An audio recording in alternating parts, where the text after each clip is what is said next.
ونعوذ بالله من شرور أنفسنا ومن سيئات أعمالنا ونعوذ بالله من شرور أنفسنا ومن سيئات أعمالنا ونعوذ بالله من شرور أنفسنا ومن سيئات أعمالنا من يهده الله فلا مضل له ومن يضلل فلا هادي له وأشهد أن لا إله إلا الله وحده لا شريك له وأشهد أن سيدنا وسندنا وشفيعنا ومولانا محمدا عبده ورسوله صلى الله تعالى عليه وعلى آله وأصحابه أجمعين وبارك وسلم تسليما كثيرا كثيرا أما بعد فأعوذ بالله من الشيطان الرجيم بسم الله الرحمن الرحيم يا أيها الذين آمنوا كتب عليكم الصيام كما كتب على الذين من قبلكم لعلكم تتقون أياما معدودات فمن كان منكم مريضا أو على سفر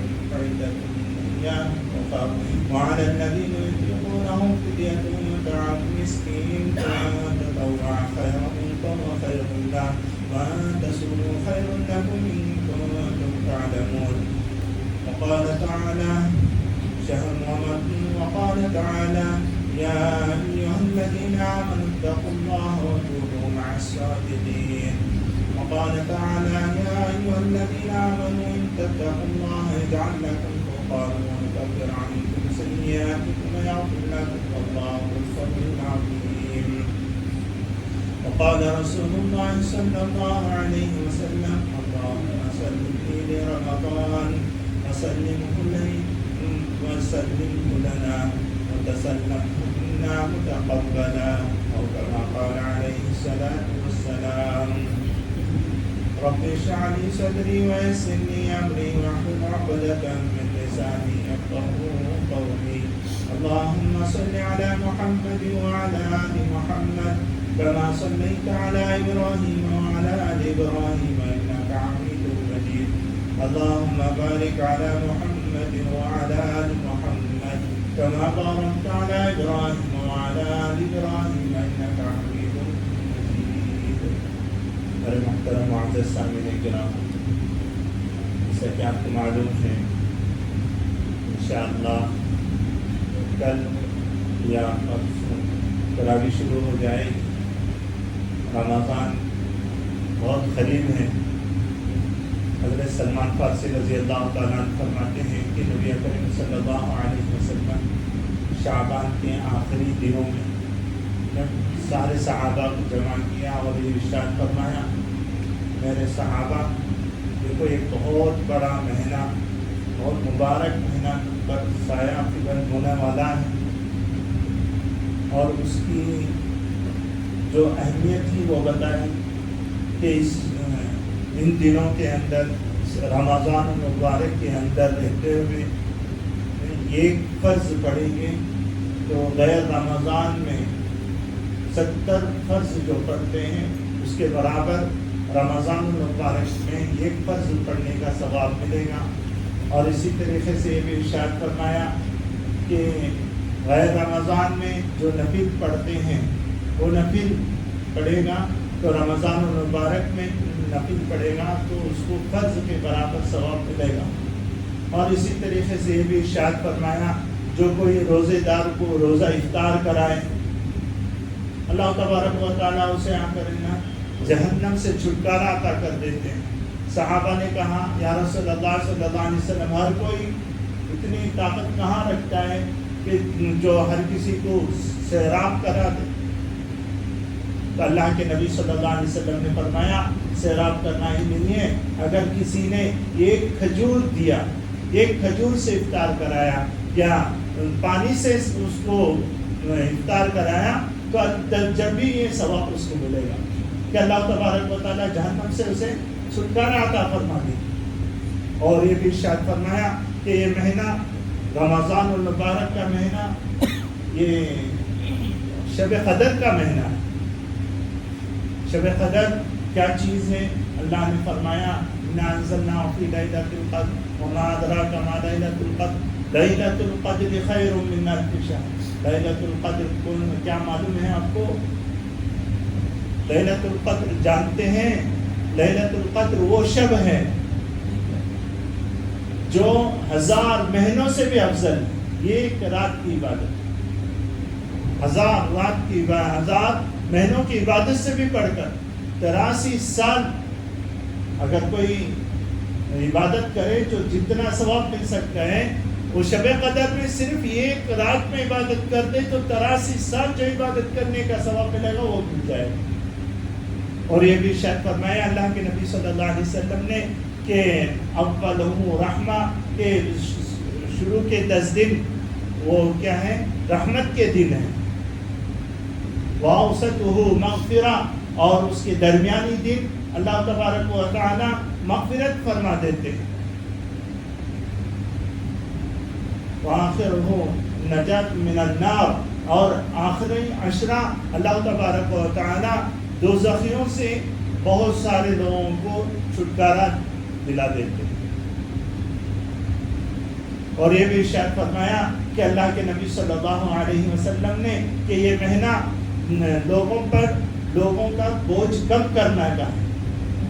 خادموں کو، نوکروں کو جو کام کرتے ہیں، ہاں یہ بات یہاں پہ یہ یاد رکھنے کا ہے، وہ خادم، وہ نوکر جو وہ خود بھی روزہ رکھنے والے ہوں.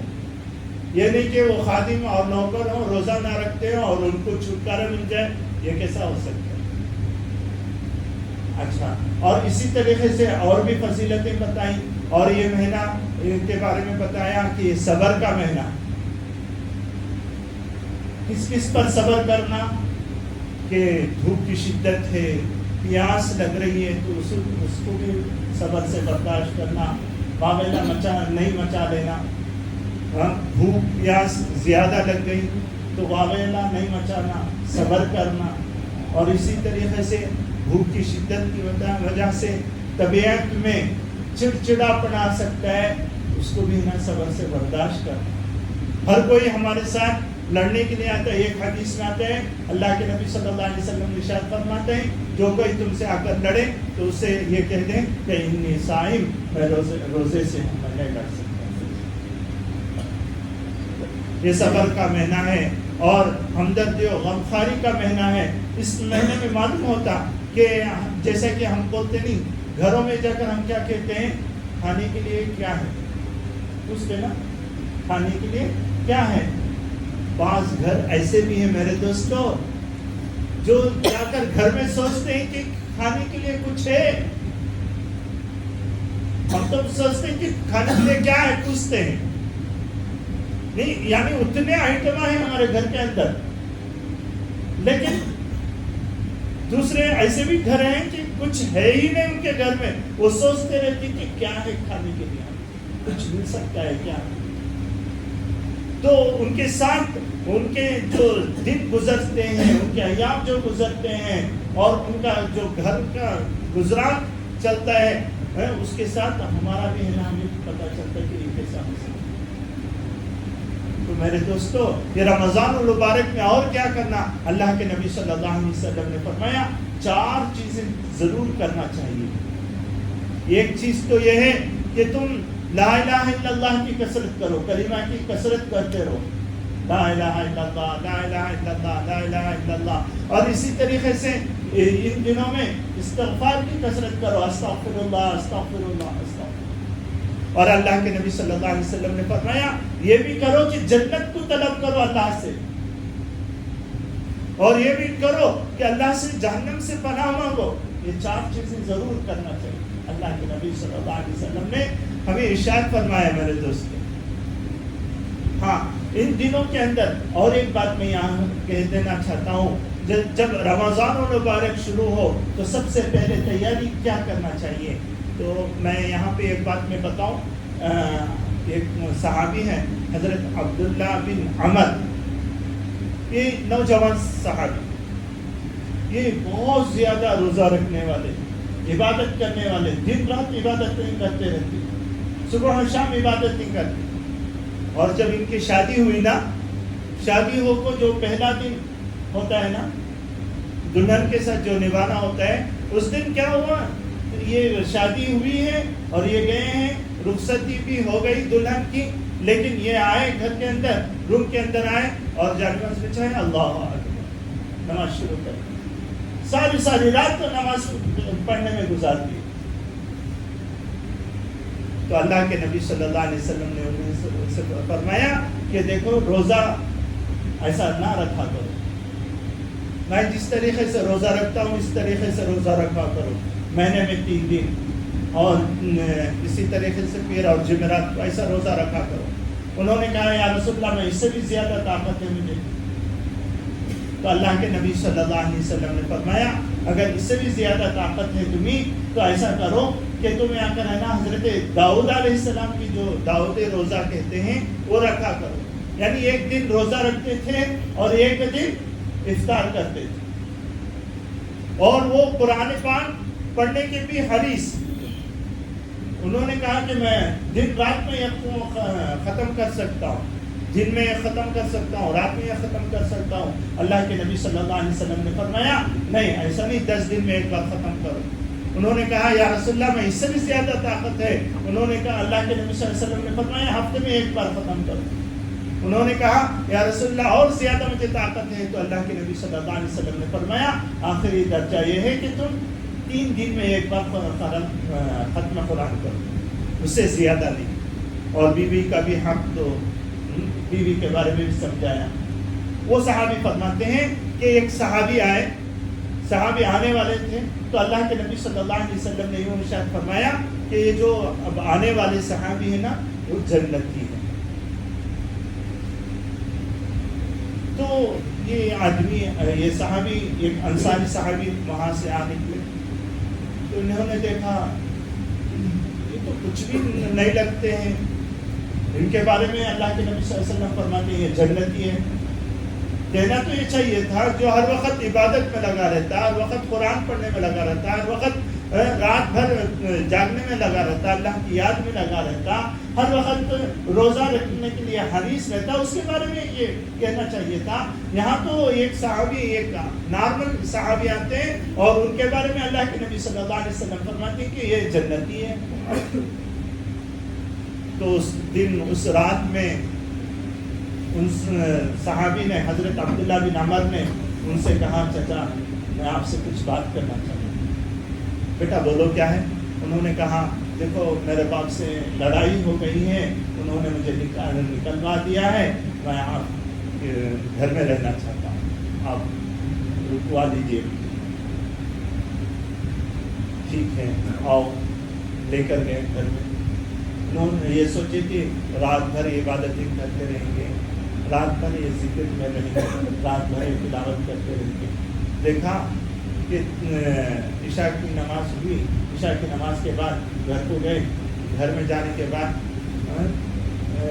تکیہ میں سر رکھا، اللہم بسم اللہ ممکن و احیا پڑھا اور سو گئے۔ انہوں نے کہا ارے ہوا کیا؟ انہوں نے دیکھا کہ ٹھیک ہے آدھی رات میں اٹھ کر عبادت کریں، آدھی رات میں بھی۔ پھر دیکھا کہ تہجد کے وقت میں اٹھتے ہیں، نماز پڑھ لیتے ہیں اور فجر کے وقت ہو جاتا ہے چلے جاتے ہیں، ارے یہ تو کیا بھی۔ پھر دوسرے دن اللہ کے نبی صلی اللہ علیہ وسلم نے فرمایا ایک صحابی آنے والے ہیں کہ وہ جنتی ہیں۔ پھر انہوں نے دیکھا کون صحابی ہیں؟ جو کل تھے وہی تھے۔ تو انہوں نے پھر دوسرے دن بھی آ کر ہے نا ان کے ساتھ کیا کر رکے، لیکن یہ ایک دن تو ایک رات تو یہ تھکے مارے سو گئے ہوں گے، دوسری رات کو عبادت کریں گے نہیں، دوسری رات بھی ایسا ہی ہوا، تیسری رات بھی ایسا ہی ہوا۔ تیسرا دن آیا تو اللہ کے نبی صلی اللہ علیہ وسلم نے فرمایا جنت میں آئیں گے، وہی انصاری صحابی نکل آئے۔ تو انہوں نے دیکھا کہ یہ آج بھی جنتی ان کے بارے میں بتایا جاتا ہے، تو دیکھا کہ اس دن بھی کیا عبادت زیادہ نہیں کی ہے، جو نارمل عبادتیں ہیں، فرض نمازیں پڑھ لیتے ہیں، سنت پڑھ لیتے ہیں، بس گھر پہ جا کے سو جاتے ہیں اپنے وقت، زیادہ ادھر ادھر نہیں کرنا۔ تو انہوں نے کہا حضرت عبداللہ بن عمر نے ان سے کہا چچا جان دیکھیے میرے باپ سے میری لڑائی کوئی نہیں ہوئی، لیکن میں یہ دیکھنا چاہتا تھا کہ آپ کیا عمل کرتے ہیں، اس لیے کہ اللہ کے نبی صلی اللہ علیہ وسلم کی زبان مبارک سے ایک دن نہیں، 2 دن نہیں، 3 دن لگاتار میں آپ کے بارے میں سنتے آ رہا ہوں کہ آپ جنتی ہیں، جنتی ہیں، جنتی ہیں۔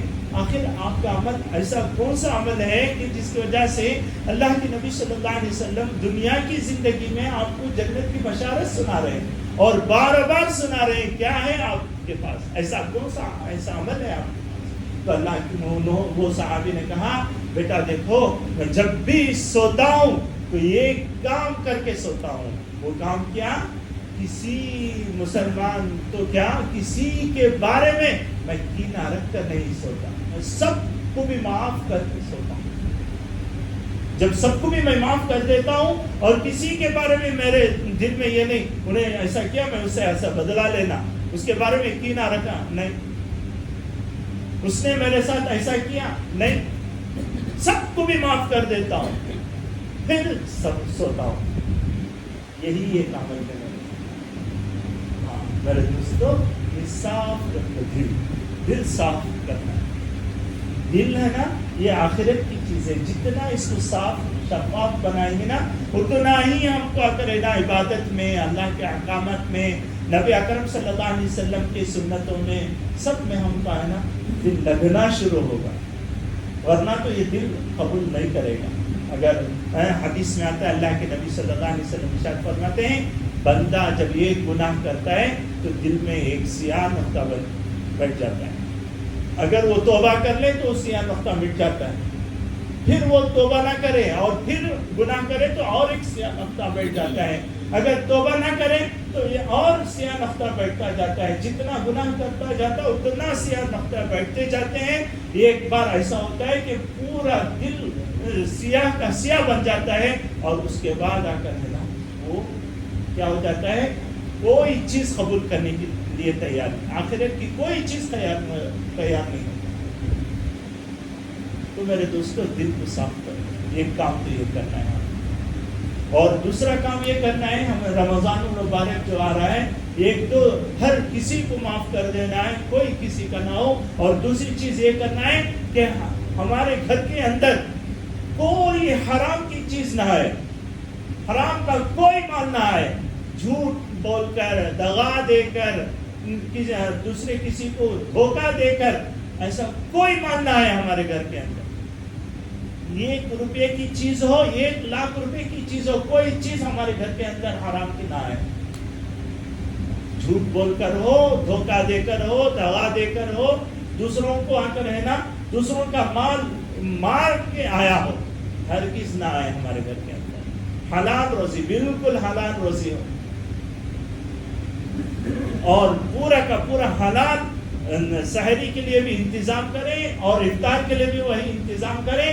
چاہے تو ہمیں آ کر ہے نا سحری میں بریانی نہ کھائیں، خشکہ نہ کھائیں، معمولی سی ایک روٹی کا جو سوکھا ٹکڑا ہے کھا لیجئے، لیکن حلال کا کھائیے، حرام کا اگر بریانی بھی ہو چھوڑ دیجیے۔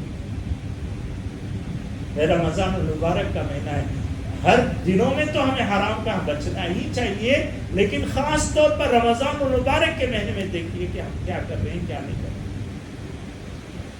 سود کا مال نہ آئے اور دوسرے کسی کا جھوٹ بول کر نہ آئے ہو، نہ دوسرا کسی کا دغا دے کر نہ آیا ہو، یہ سب دیکھنا کریں۔ یہ دوسری چیز ہو گئی حلال کا، کہ ہمیں حلال روزی سے ہم کریں گے۔ اور اسی طریقے سے اگر کوئی فرماتے ہیں کہ حضرات علماء کرام کہ جو کوئی بینک میں کام کرتا ہے، چونکہ بینک کے اندر سودی کاروبار ہوتا ہے، اس کی وجہ سے وہاں کی نوکری شک مشکوک ہے۔ اگر کوئی آدمی ایسا کرتا ہے تو انہیں کم سے کم ایسا کر لے کہ کسی کے پاس بطور قرض کچھ مانگ لے، قرض مانگ کر رہنا، وہ آ کر رہنا رمضان کی پوری تیاری کریں اس میں، اور جو پیسے آتے ہیں نا وہ پیسے سے اس کا قرض اتارو، کم سے کم یہ اتنا تو کریں۔ ہاں یہ ہوا روزی کا مسئلہ۔ اب تیسرا کام یہ کریں کہ جب ہم سحری کے لیے اٹھتے ہیں، یہ بہت سنہرا وقت ہوتا ہے، اللہ تبارک و تعالیٰ بہت پسند کرتے ہیں یہ وقت، یہ وقت میں ہم عبادت کریں گے، اللہ تبارک و تعالیٰ قبول کریں گے. اور اس وقت میں ہمیں 2-4 رکعت ہی صحیح تہجد کی نماز ضرور پڑھا کریں اور اللہ سے مانگ لیں یا اللہ میں تو سال بھر تہجد پڑھنا چاہتا ہوں، ساری زندگی میں تہجد پڑھنا چاہتا ہوں، میں ساری زندگی میں نیک بننا چاہتا ہوں، میں ساری زندگی سچ کہنا چاہتا ہوں، لیکن نفس و شیطان مجھے مغلوب کر رکھے ہیں. یا اللہ کون سا ایسا گناہ ہے جس کی وجہ سے میں ان گناہوں میں ملوث ہو چکا ہوں. یا اللہ ان سب گناہوں کو میں معاف کر دے. تو میں نہیں جانتا کہ کس گناہوں کی نحوست کی وجہ سے مجھے تہجد کی توفیق نہیں ملتی، مجھے نیک کاموں میں بڑھ چڑھ کر حصہ لینے کی مجھے توفیق نہیں ملتی، مجھے اسی طریقے سے اور قرآن پڑھنے کی توفیق نہیں ملتی. یہ سب اس وقت میں مانگ لیجیے اللہ کے پاس. کون سا گناہ ایسا ہے، کون سی گناہ نحوست ہے ایسی ہے جس کی وجہ سے مجھے یہ نہیں ہوتی، اس گناہ کو بھی معاف کر دے. اور جانے بوجھے میں جو گناہ ہو چکے اس سارے گناہ معاف کر دے. اور ایک بات میں یہاں پہ کہہ دوں، یہ دعا، یہ توبہ صرف گناہوں پر ہی توبہ نہیں ہے میرے دوستوں. توبہ ہم سمجھے ہیں کہ گناہ کر لے تو توبہ کریں، وہ تو ضرور کرنا ہی ہے، لیکن توبہ خود ایک عبادت ہے. توبہ خود کیا ہے؟ ایک عبادت ہے. اللہ کے نبی صلی اللہ علیہ وسلم نے کون سا گناہ کر لیا؟ اللہ کے نبی صلی اللہ علیہ وسلم ہر وقت توبہ کرتے تھے، دن بھر میں استغفر اللہ 100 بار پڑھتے تھے، 70 بار پڑھتے تھے. اور سوتے ہوئے اللہ کے نبی صلی اللہ علیہ وسلم استغفر اللہ الذی لا الہ الا هو الحی القیوم واتوب الیہ 3 بار پڑھ کر سویا کرتے تھے. کون سا گناہ کرتے تھے؟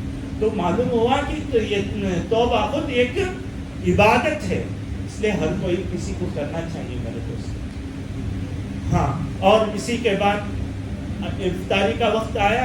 افطاری کے وقت میں جہاں پہ ہم اپنے لیے جو جوڑیں گے، حلال روزی سے جوڑیں گے افطاری کا آئٹم، لیکن اس میں کیا کریں گے؟ ہمارے لیے جیسا 4 آئٹم ہمارے لیے بن سکتا ہے، تو پڑوس میں دیکھیں کہ کوئی ضرورت مندی ہے، پڑوس میں دیکھیں کہ کوئی اگر ہے نا بھوکا پیاسا بھی ہے، دیکھیں چاروں طرف نظر دوڑائیں اور ان کے لیے بھی اگر ہے نا ہم 2 چیز کھانے اور 2 چیز ان کو بھیج دیں، کیا چلا جائے گا.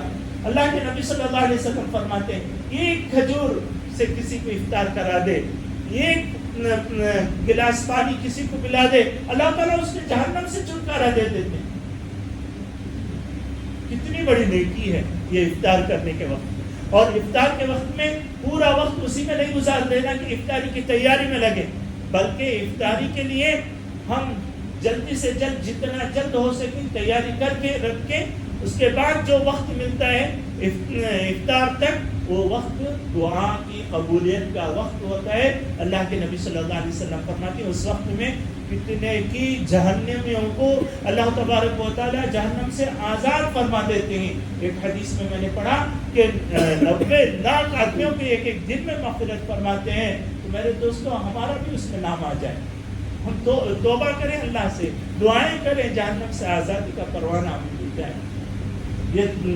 اور اس کے بعد تراویح آتی ہے، تو افطار میں بھی اتنا نہ کھائیں کہ ہمیں اگر ہے نا پیٹ بڑا ہو جائے اور ہم سستی ہو جائیں تراویح پڑھنے کے لیے. نہیں میرے دوستو، یہ جو رمضان آتا ہے، سحری ہو یا افطاری، یہ پیٹ بھر کر کھانے کے لیے نہیں آتا ہے. ان دنوں میں ہمیں آ کر ہے نا یہ کیا بولتے ہیں پکوڑے اور سموسے، یہ کھانے کے لیے نہیں آتا ہے. یہ سب ایک آئٹم ہے، یشتا آئٹم ہے. کھا لیے ہوا، ملا تو کھا لیے، نہیں ملا تو اس کی تیاری میں نہ لگے. بلکہ یہ تیاری ہم اس لیے کرتے ہیں کہ اللہ میرے کس عمل سے خوش ہو جائے گا، اس کے لیے رمضان آتا ہے. تو رمضان کی پوری تیاری کریں اور افطاری میں بھی تھوڑا کم کھائیں، سحری میں بھی کم کھائیں، تاکہ ہمیں پورا وقت جو بھی ملتا ہے ہمیں اللہ کی عبادت میں گزارنے کا ہمیں وقت مل جائے. اور اسی طریقے سے تراویح پوری پڑھیں، 20 رکعت تراویح پڑھیں. اور اس میں آ کر ہے نا جو قرآن پڑھا جاتا ہے تو جیسا کہ یہاں کا معمول ہے اس مسجد کے اندر 1.25 پارہ پڑھتے ہیں، تو یہ 1.25 پارہ پورا سنیں. اور یہ جو سنتے ہیں نا اس سے پہلے ہم یہ کریں کہ جو قرآن ہم پڑھتے ہیں، ہم قرآن پڑھنا چاہتے ہیں رمضان المبارک میں، تو ہمیں ایسا کریں. کوئی کہتے ہیں کہ مجھے 4 قرآن پڑھنا ہے، تو وہ ایسا کریں جیسا کہ اب ایک مسجد میں ہم تراویح کو جاتے ہیں تو اسی مسجد میں ہم جائیں گے نا اکثر، تو ہمیں ایسا کریں کہ اس مسجد کے امام سے ملیں اور ان سے پوچھیں کہ آج کتنے آپ تراویح میں کتنا پارہ پڑھیں گے، تو وہ بتائیں گے. یہاں کا معمول ہے کہ 1.25 پارہ پڑھتے ہیں. 1.25 پارہ ہم آ کر ہے نا وہ 1.25 پارے کو دنوں میں 4 وقت ہم پڑھیں، 1.25 پارہ پڑھیں، پھرا کر وہ پڑھتے رہیں. ایک بار پڑھیں گے تو تھوڑا مشکل ہوگا، دوسرے بار پڑھیں گے تو دوسرا آسانی ہو جائے گی، تیسرا بار پڑھیں گے اور بھی آسانی ہو جائے گی، چوتھا بار پڑھیں گے اور آسانی آ جائے گی. جب ہم نماز میں تراویح میں ہم سنیں گے نا تو میرے دوستو تراویح ایک مزیدار ہو جائے گی.